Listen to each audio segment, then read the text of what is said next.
One of the, I think the challenges that I've seen across corporate organizations are people are scared of their jobs, right? So they're worried that AI is going to usurp their position. What is Prudential doing to train and or build a culture of innovation, for its employees, right? So therefore, people aren't necessarily worried about job loss, and that how AI could really help to solve mundane problems and even make their jobs even better, but then also even help them focus on new skills and then maybe even move into other positions within the organization. What is Prudential doing to support its current employees across that whole workflow process? Yeah, that is the question. I mean, it really, and truthfully, being here from the beginning and having people, and I mean, honestly, my first week in this job, someone walked up to me at a town hall and said, "What do you do? And why do you do it? And why are you talking about AI? And like AI is going to take my job." And it was constant fear. Mm-hmm. And I think at the center of my role, it is a change agent. It is how we push things forward. But that person turned around to me about a month ago and said, the more I use AI, the more I'm not scared of it because it knows that it needs a human.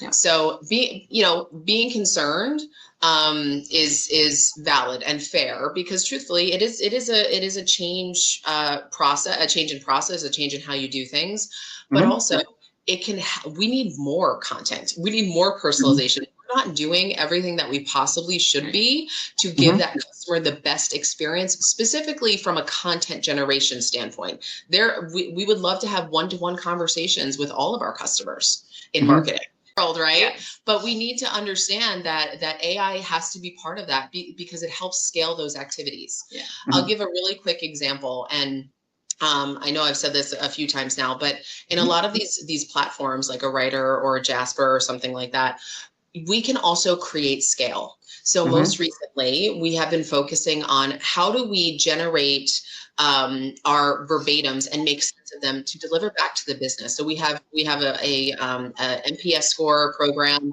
where we're not only speaking to advisors, but we're speaking to customers and ultimately how they feel about the experiences with us, whether it be online or positioning a product to their clients, all those things. With that in particular, we get thousands and thousands of verbatim comments in these surveys. We do have a survey tool that we use that is great. But in terms of making sense of it all, it takes hours and hours to pull out that information.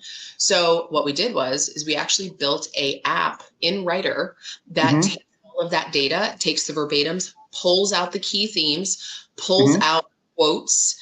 It also has been doing a great job of actually identifying the survey where that verbatim came from, which is super cool and super slick from a validation standpoint. And then last but not least, when you're an analyst and you're creating a report, it's not always easy for you to identify what needs to happen from a recommendation standpoint. So this is the biggest part I think that is most helpful to the businesses is that we are able to deliver, I call it a spark, but basically it's a recommendation. What do they need to do to overcome some of these negative feedbacks that are coming in?